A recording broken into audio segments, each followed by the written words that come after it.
Nambari 7 fi qawlihi ta'ala wala ta'du aynaka anhum turidu zinata alhayati dunya, wala macho yako mawili yasiwachupe hawa mafakiri, yani maskini, ukawepuka hao kwa kukusudia kutaka mapambo ya dunia, mapambo ya uhai wa kidunia. Hapa kuna ishara kwamba Mtume sallallahu alaihi wasallam lau angaliwaacha wale mafakiri akaenda kwa wale matajiri, isingalikuwa kwake yeye Mtume sala jambo hilo kwamba ni dhambi, kwa sababu yeye alikuwa hafanyi hivyo kwa ajili ya kutafuta dunia, bali alikuwa anafanya kwa tamaa kwamba wakislimu wale wakubwa, wale viongozi wataslimu watu wafuasi wao. Pamoja na hivyo, pamoja na kwamba hili si kosa katika hali ya kawaida, bado kwa Mtume sallallahu alaihi wasallam, kwa ukamilifu wake na kwa heshima yake na kwa ubora wake kuliko viumbe wengine, kwake yeye jambo hilo haliruhusiwi, kama ambavyo jambo hilo limejidhihirisha wazi katika suratu Abasa alipokuja bin Ummi Maktum ambaye alikuwa ni kipofu. Mtume sallallahu alaihi wasallam akawa anageuza uso wake kuelekea wale sanadidi Quraish, yani magogeni, wale viongozi wakubwa wa Quraish.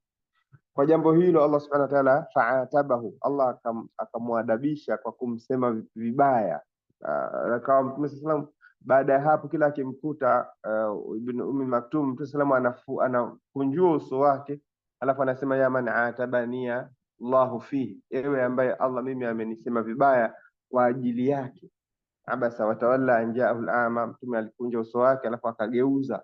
Kwa nini huyu anakuja wakati huu? Wakati huyu tunakutana msikitini, kuna muda mwingi tunatoa mawaidha, muda wake atapata aulize maswali yake. Lakini kwa Allah sio hivyo, na kwa sababu ya utukufu wake na ukamilifu wake wa tabia Mtume sallallahu alaihi wasallam, jambo hilo kwake yeye, hata kama kisheria kwa mtu mwingine asiyekuwa Mtume sallallahu alaihi wasallam concentrate na watu ambao wakislimu watapatikana watu wengine wa kuslimu, jambo hilo kisheria si kosa. Lakini kwa ukamilifu wa tabia za Mtume sallallahu alaihi wasallam na kwa utukufu wa cheo chake na nafasi yake na amri alizoamrishwa juu ya kuwahurumia waumini na kuwa pamoja nao, kwake jambo hilo ni mapungufu. Na ndio kwa hapo husema watu kwamba yale mambo ambayo watu wa kawaida kina sisi tunaweza kudhania kwamba ni mambo mema, hayo yanaweza yakawa mambo hayo kwa watu walio karibu zaidi kwa Allah subhanahu wa ta'ala, mambo ya kuomba msamaha. Yani sisi, mimi na wewe tukiwa tumeipata swala ya jamaa na takbira ya ihram, tunaona kwamba tumepata jambo kubwa. Kwa watu wengine hapo ni pahali pa wao kuomba msamaha, kwa nini mtu hakuwahi kabla akapata kablia. Kwa hiyo kwa Mtume sallallahu alaihi wasallam lile jambo ambalo kwetu sisi ni la kisheria, bado kwake yeye hapo mahali pake kitabia, kwa sababu yeye ameambiwa innaka la ala khuluqin adhim, wewe upo katika tabia tukufu zaidi. Kwa level yake yeye ni zaidi ya ile sheria inavyotaka, ndio maana katika aya hii na katika aya ya sura An'am na katika sura Abasa amekatazwa Mtume sallallahu alaihi wasallam kuacha mafukara akawaelekea matajiri, hata kama anakuja kutafuta radhi za Allah subhanahu wa ta'ala kwa jambo hilo. Jambo la 8, kauluhu ta'ala aghfalna qalbahu, usimtii yule ambaye, wale ambao nyoyo zao tumezighafilisha. Jambo hili anasema fihi dalilun, kuna dalili annama ya'ridhu lil'abdi, kwamba mambo yanayomtokezea mwanadamu min ghaflatin wa ma'siyah, miongoni mwa mtu kughafilika akamsahau Allah au mtu anapotenda dhambi, inma huwa bimashiati llahi ta'ala, mambo hayo yote yanafanyika kwa mashia ya Allah subhanahu wa ta'ala. Allah shaa Allahu fa waqa'a dhalik, Allah ametaka ndio maana likatokezea. Walau lam yasha lam yakun, na lau kama Allah subhanahu wa ta'ala hakutaka basi jambo hilo lisingelikuwa hivyo. Amesema idh, kwa vile la yakau, hapatuki, yani hapatokei, shay'un, chochote, albatta, moja kwa moja, kaina ma kana, chochote kile kiwacho, illa bimashiati alkauniyati alqadariyya, isipokuwa kwa mashia ya Allah subhanahu wa ta'ala ya kimaumbile. Sio kwamba ametaka kwamba jambo hilo ameliamrisha. Kuna mashiatu ash-shar'iyya, kwamba Allah anakuamrisha jambo fulani analitaka na analipenda. Allah amesema wala yarda liibadihi al-kufr, yeye haridhi waja wake kufanya ukafiri, lakini hakuna mja ambaye anafanya ukafiri isipokuwa kwa mashia ya Allah. sio mardhatillah, sio kwamba Allah ameridhia. Ni vitu viwili tofauti, kuridhia na kutaka. Anaweza mtu akawa ametaka, yani ameruhusu jambo fulani litokezee kwa sababu ametaka litokezee, lakini sio kwamba analipenda jambo hilo. Kwa hiyo amesema mfano wa aya hizi ni kama ambavyo Allah amesema, wama tashauna illa an yasha Allah, nyinyi hamuwezi kutaka kufanya kitu isipokuwa kabla awe Allah subhanahu wa ta'ala ameshataka jambo hilo litokezee. Na pia Allah amesema walau sha Allahu ma asharaku, lau kama Allah angalitaka watu wasingalikuwa washirikina. Yani Allah angalitaka angalifanya watu wote ni umma mmoja wa Uislamu, angaliwafanya watu kama alivyowafanya malaika, lakini hayo sio matakwa yake. Ametaka Allah awape watu uhuru, awape watu wajichagulie wenyewe. Kwa hiyo watu wanapokufuru, Allah ametaka hivyo, amewaruhusu, pamoja na kwamba yeye haridhii, hapendi watu wakufuru, lakini ametaka, ni mashia. Pia amesema walau shi'na la ataina kulla nafsin la, tungalitaka sisi kila nafsi tungaliongoa. Na pia Allah akasema walau shaa Allahu la jama'ahum ala alhuda, Allah angalitaka angaliwakusanya watu wote katika Uislamu. Na pia Allah akasema khatamallahu ala qulubihim, ni yeye Allah ambaye amepiga chapa katika nyoyo zao ikawa hawawezi kusikia mawaidha. Na pia Allah akasema waja'alna ala qulubihim akinnatan, tumefanya vizibo katika nyoyo zao, an yafqahuhu, wasifahamu Qur'ani, wa fi adhanihim waqra, na vile vile tumeweka vizibo katika vizuizi katika masikio yao, hawawezi kusikia haki. Anasema ila ghairi dhalika min alayat, katika aya nyingine nyingi zilizokuja katika mfumo huu, adallatu, zinazoonesha ala anna kulla shay'in min khairin wa sharrin, kwamba mambo yote ya khairi na shari la yakau, hayatokezei ila bimashiati al-khaliq as-samawati wal, isipokuwa kwa matakwa ya Allah subhanahu wa ta'ala, muumbaji wa mbingu na ardhi. Makafiri walikuwa wanamwambia Mtume sallallahu alaihi wasallam, na kabla yake pia Nabii Musa ameambiwa hivyo na manabii wengine, wa in tusibhum hasanatun yaqulu hadhihi min indillah wa in tusibhum sayi'atun yaqulu hadhihi min indi. Walikuwa wanamwambia Mtume, likiwapata jambo zuri wanasema hili linatoka kwa Allah, lakini likiwapata jambo baya wanasema wewe umetuletea. Mitume wengine walikuwa wanambia tayyarna bika wa biman ma'ak, nyinyi mmetuletea nuhusi, wewe na mmetuletea nuhusi katika nchi yetu. Kwa hiyo wakipata mtume wa makafiri, wakipata jambo baya wanamwambia wewe Muhammad, ndio hili linatoka kwako wewe. Akaambiwa qul kullu min indillah, sema yote ya khairi na ya shari yanatoka kwa Allah subhanahu wa ta'ala. Pamoja na tafsil ya baadaye Allah akasema ma asabaka min hasanatin fa min Allah, ma asabaka min sayyi'atin fa min nafsik. Lakini msingi wa kwanza ile kwamba khairi imeumbwa na Allah na shari pia imeumbwa na Allah. Halafu hakuna shari inayonasibishwa na Allah, kwa sababu kile kinachotoka kwa Allah subhanahu wa ta'ala ni kizuri. Yani hata vile kuumbwa kwa Ibilisi, jambo ambalo unaweza kuliona ni shari mahd, shari tupu, bado kwa sababu limefanywa na Allah subhanahu wa ta'ala, jambo hilo lina khairi ndani yake. Kwa sababu yoyote atakayeshawishiwa na Ibilisi akatenda dhambi, ikiwa atakumbuka na akarudi kwa Allah subhanahu wa ta'ala, mtu huyo huwa na cheo kikubwa zaidi baada ya kutubia kuliko ingalikuwa Ibilisi hayupo akawa mtu huyo hakukosea kabisa. Na hivyo hivyo katika mambo mengine yote ambayo unaweza ukaona kwamba dhahiri yake ni shari, kwa sababu jambo hilo limeumbwa na Allah mwingi wa hikma na mwadilifu na mwenye kurehemu waja, basi jambo hilo khairi yake ni kubwa zaidi kuliko shari yake. Ala kulli hal, masala ambayo mahali pake ni pa kusoma ni kwenye qada na qadar, lakini yamejitokeza katika aya hii. Na hapa katika jambo la 9 pia amesema jambo linalofanana na hilo, nadhani amesema fi qawlihi ta'ala wala tuti' man aghfalna qalbahu an dhikrina, hujjatun 'ala al-mu'tazila wal qadariyya. Hapa kuna hoja kwa mu'tazila na kwa qadariyya. Mu'tazila ni watu ambao waliacha kabisa kufuata Qur'ani na Sunna, wakatumia akili zao, ambao walipata nguvu zaidi wakati wa dola Abbasiyya huko nyuma kabisa, mwanzoni kwa Uislamu, karne ya pili ya Hijri. Na nguzo zao kubwa ni 5 ambazo nadhani hapa si mahali pa kuchambua moja moja, lakini hizi kitumia hizo mtu ndo anahesabu kama ni Mu'tazila. Alafu na Qadariyya ni watu ni wanaitwa Qadariyatul Ghulat, watu ambao wamepitiliza katika kuto kuamini qadari ya Allah subhanahu wa ta'ala. Walikuwa hawaamini ndio wakaitwa Qadariyya, wanapinga qadar, wanapinga kabisa swala la qadha na qadar, kwamba wao hawa Kadaria wao walikuwa wanaamini kwamba binadamu anafanya kila anafanya kwa kutaka yeye mwenyewe. Kinyume chake walikuwa kwa kundi jingine walikuwa Jabaria. Jabaria wao walikuwa wanaamini kwamba mwanadamu ni majbur, kama walikuwa wanasema alqahu fil yammi thumma qala alqahu fil yammi maktufa liyadaini thumma qala lahu iyyaka an tabtalla bilmai au kama qala, au kama wanavyosema wenyewe. Walikuwa wanasema kwamba mwanadamu, Jabaria wao wanasema mwanadamu ni sawa na mtu ambaye ameingizwa katika bahari hali ya kuwa mikono yake imefungwa nyuma, alafu anaambiwa na sheria kwamba usiroe, yani hana hiari. Jabaria wanaamini hivyo kwamba kila anachokifanya binadamu ameamrishwa jambo hilo, yeye ni mwenye kutii tu, ni puppet, yani hana hiari, anaendeshwa tu hivyo. Kwa hiyo walikuwa wakifanya dhambi wanavyotaka, alafu wakiambiwa wanatolea hoja kwamba sisi hatuna hiari, sisi ni puppet tu. Mpaka mmoja wao mtoto wake akazini, alipopata mimba wa kike, akawa anamgombeza, akaambiwa utumia hoja ile ile kwamba huyu amezini kwa sababu ya yale walikuwa wanasema ikiwa umemwasi Allah katika sheria zake, basi umemtii katika sheria zake kaunia, katika amri zake kaunia. Wanasema kama umemwasi katika amri sharia, umemtii katika sheria. Akamwambia vipi sasa hapa? Kwa hiyo akarudi, kwa ni sababu ya kuachana na madhhabu yake ya Jabaria.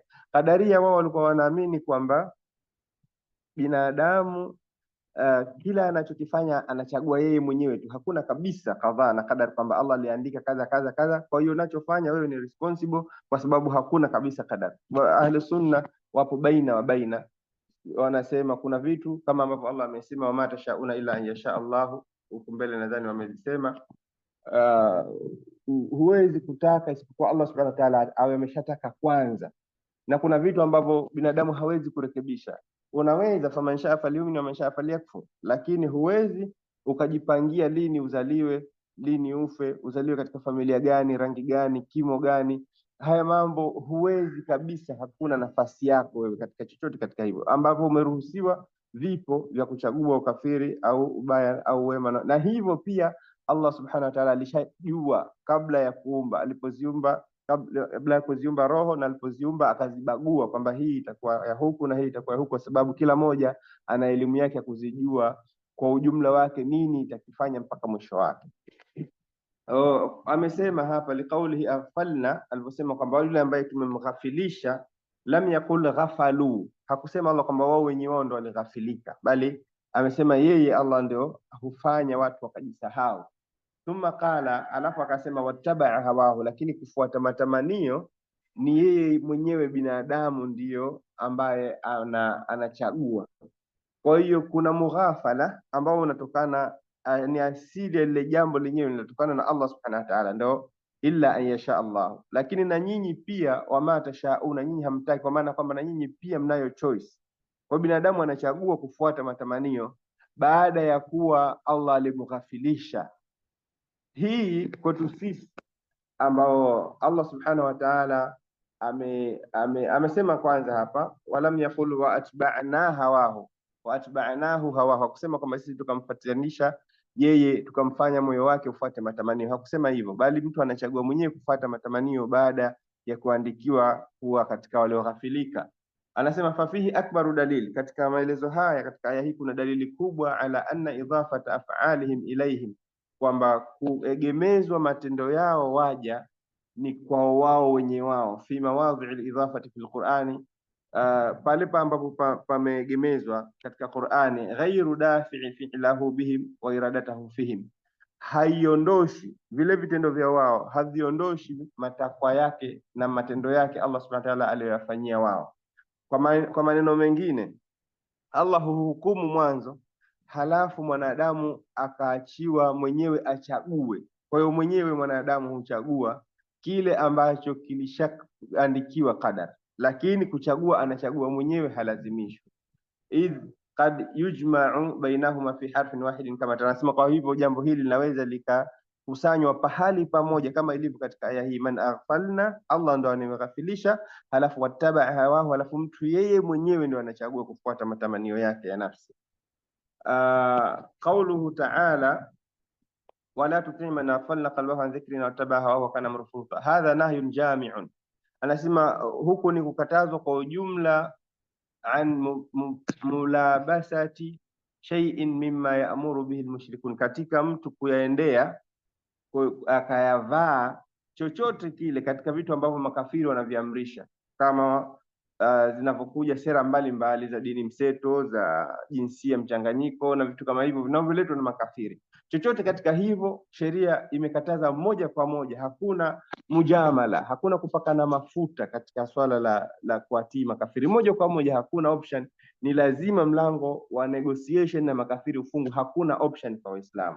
Wal maqsudu min nahi, na kinachokusudiwa katika makatazo hayo, taasisu qaidati, ni kuanzisha msingi li'amali rasuli sallallahu alaihi wasallam wal muslimina, kwa matendo yote ya Waislamu na mtume yeye mwenyewe, tujaha raghaibil mushrikin, kuelekea matakwa ya makafiri. Kwa hiyo siku zote matakwa ya makafiri yakija, Waislamu hawana option, ni kukataa tu, hakuna kucompromise, hakuna diplomasia katika masharti yaliyopo katika dini. Hakuna sharti ambalo kafiri ataleta watu waweze lakini hakuna lakini. Wa ta'sisul mushrikina min nawali shay'in, wa ta'yisul mushrikin, na kuwakatisha tamaa, yani huu ni msingi katika kuwakatisha tamaa makafiri washirikina, min nawali shay'in, kupata chochote, mimma raghibu katika mambo ambayo wanayataka, min nabii sallallahu alaihi wasallam, kutoka kwa mtume sallam au kutoka kwa waumini. Kwa hiyo hii utaiona wazi wazi hizo na ashabul kahf, hakuna kucompromise, hawataki, washalinganiwa ni kuachia, hata ikibidi kuachia kila kitu, lakini hakuna kucompromise. Kwa hiyo Mtume sallallahu ameamrishwa vile vile, na sisi tumeamrishwa juu ya jambo hilo. Qaulullahi ta'ala wa qulil haqqu min rabbikum, sema hii Qur'ani ni ya kweli kutoka kwa Mola wenu mlezi, faman shaa falyu'min wa man shaa falyakfur, anataka amini, anataka kufuru. Yadullu ala anna sudura alfi'li anil fa'ili biduni alqasdi wadda'i muhalun, anasema hii ni dalili kwamba kutokezea kitendo kwa mtendaji pasi na nia na pasi na sababu zilizofanya mtu atende kitendo hilo, jambo hilo halipo, ni muhali. Kwa hiyo kila mtu analolifanya huwa anayo makusudio, kila analolifanya huwa kuna kitu kilichomsukuma. Ndio maana Allah akasema faman shaa, anayetaka, kwa maana anayekusudia kuamini aamini, anayekusudia kukufuru akufuru. Halafu akasema qaulullahi ta'ala wa qulil haqqu min rabbikum faman shaa falyu'min, hiyo hadhihi sigha, hii tushaisema jana.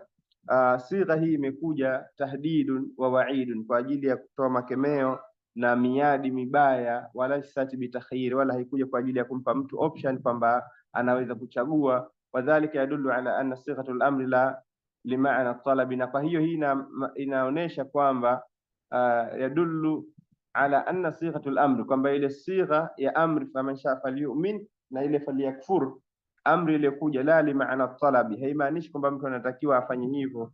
Fi kitabillahi kathira, ambayo hii anasema zipo nyingi katika Qur'ani, zipo ambazo zinakuja kwa sigha ya amri ikiwa haikusudiwi amri, zinakuja kwa sigha ya khabar ikiwa inakusudiwa amri, walillahi ala nasi hijjul bait mathalan wa man dakhalahu kana aminan, na nyinginezo ambazo zimekuja katika sigha ya amri ya khabar lakini inakusudiwa amri, na nyingine zinakuja katika sigha ya amri kama hii hapa, faman shaa falyu'min wa man shaa falyakfur, au fa idha qudiyatis salatu fantashiru fil ardi, ikimaliza sala ya Ijumaa tawanyikeni katika ardhi. Tawanyikeni ni amri, maana yake ilikuwa kama kwamba kisha kumaliza swala ni wajibu, lakini si hivyo, bali mnapewa habari tu kwamba mkimaliza swala mnaweza mkaenda na shughuli zenu, sasa sio kwamba ni amri. Kwa hiyo hizi katika Qur'ani zipo nyingi zinazokuja kwa amri, ziko hazimaanishi amri, na zinazokuja kwa habari, wa man dakhala kana amina, maana yake wa man dakhala baladullahi alharam falyakun amin, awe mwenye amani, asisababishe fujo, asisababishe fala rafatha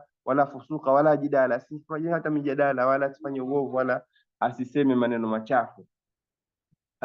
Halafu amesema Allah Ta'ala wa qulil haqqu min rabbikum, vile vile aya hiyo al-aya tadullu ala annahu ta'ala la yantafi'u biimani almu'minina wala yastadhirru bikufri alkafirin.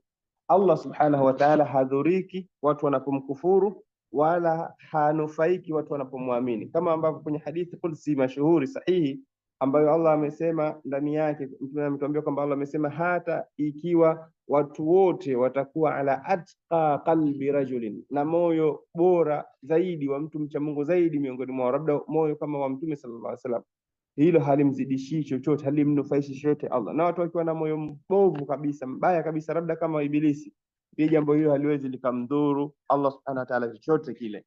Kwa hiyo faman shaa falyumin wa man shaa falyakfur, lakini Allah anasema inna atadna lidhalimina. Kwa hiyo hajali Allah subhanahu wa ta'ala kwamba wewe una cheo au una nafasi, wewe ukikufuru yeye hadhuriki, na hajali kwamba wewe ni maskini au ni vipi. Wewe ukiamini, yeye hanufaiki na chochote kile kwa imani yako hiyo.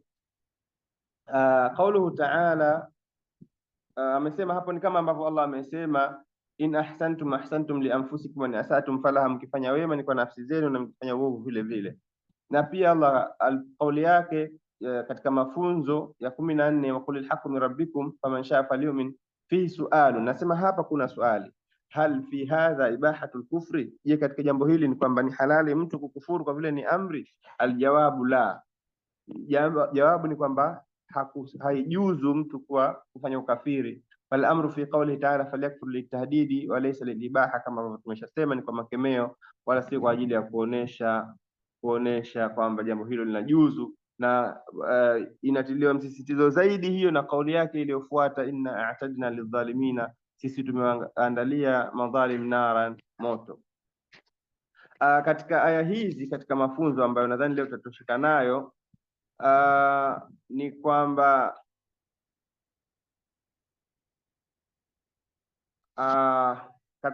katika hizi ni kwamba jambo kubwa hili zinazokuja famanshaa, Allah subhanahu wa ta'ala ameumba viumbe halafu akawagawa makundi, na aliowaneemesha neema kubwa zaidi ni wale ambao wamewapa Uislamu na imani.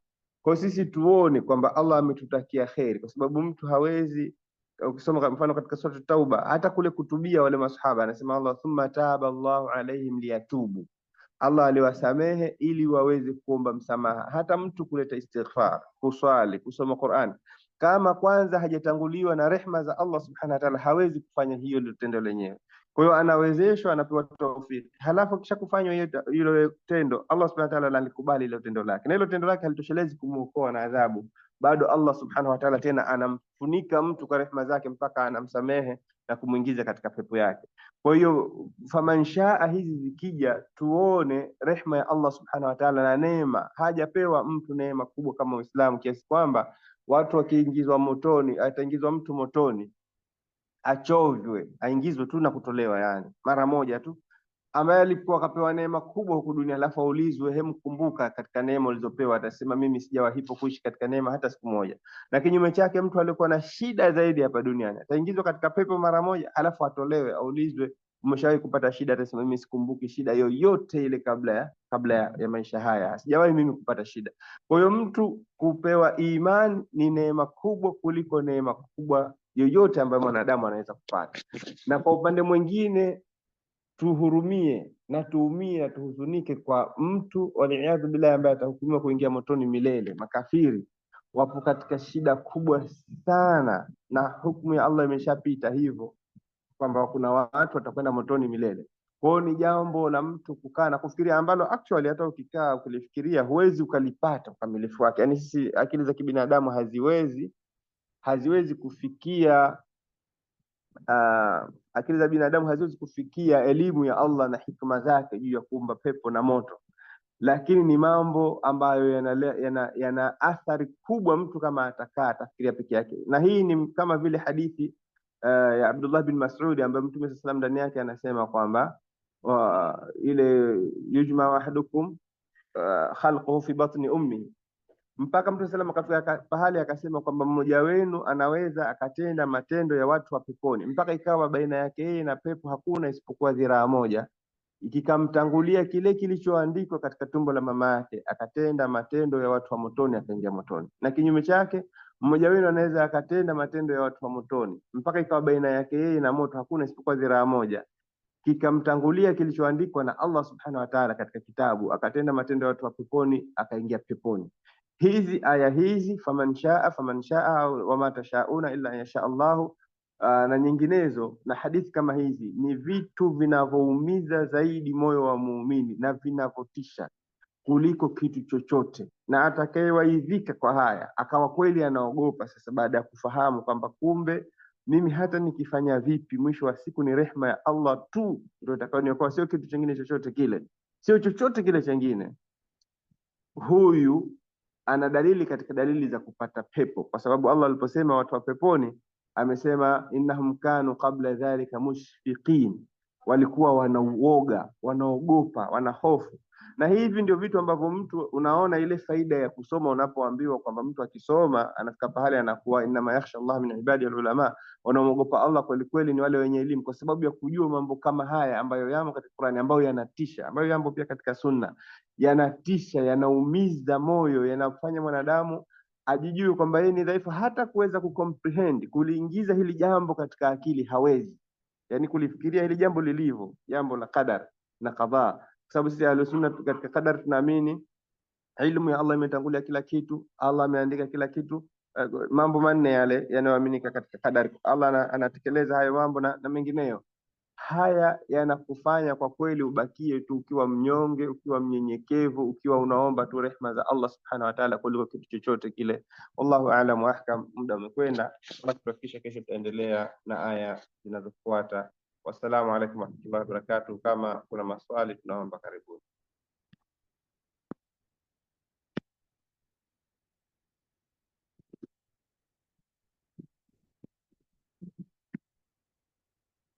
Naam mashaikh.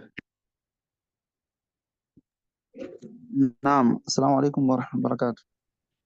Wa alaykum assalam wa rahmatullahi wa barakatuh. Swali langu ni moja hapa kwenye katika namna ambavyo imeelezwa katika fawaidi tarbia, yani tarbawia, hapa katika faida za aya ambao wametoa hii, wala tuti man aghfalna qalbahu an dhikrina. Imekuja kwamba wamesema kwa mtu kumtaja Allah, yani dhikri ya Allah ambayo ina manufaa ile ambayo iko kwa moyo. Sasa yani akasema tu kwa mujarrad mtu kumtaja Allah kwa lisana, alafu kwenye moyo hakuna kinachopita, inakuwa haina manufaa. Sasa langu liko kwamba je, ikiwa mfano mathalan mtu vile labda anafanya kazi fulani, yuko na kazi fulani, lakini katika ulimi wake labda anasema maneno subhanallah subhanallah na au maneno mengine yasiyokuwa hayo, yani akawa yeye kama kufanya namna ya kumtaja Allah, lakini anashughulikia jambo lingine, hii dhikri kwake inakuwa ina malipo au vipi?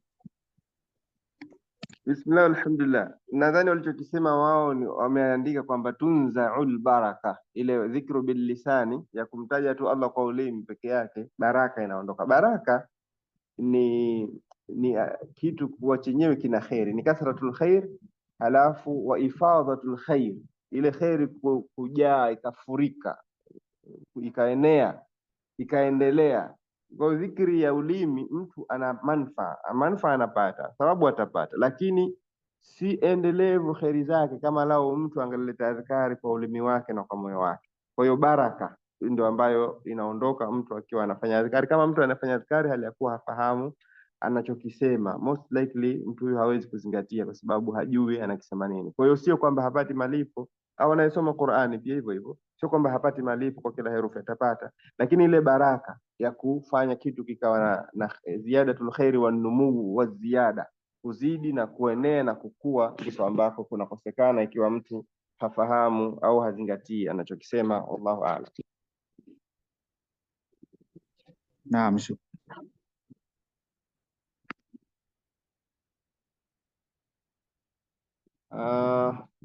nadhani tufikie hapo. Subhanakallahumma bihamdika nashhadu an la ilaha illa anta nastaghfiruka wa natubu ilayk. Subhana rabbika rabbil izzati amma yasifun wa salamun ala mursalin walhamdulillahi rabbil alamin.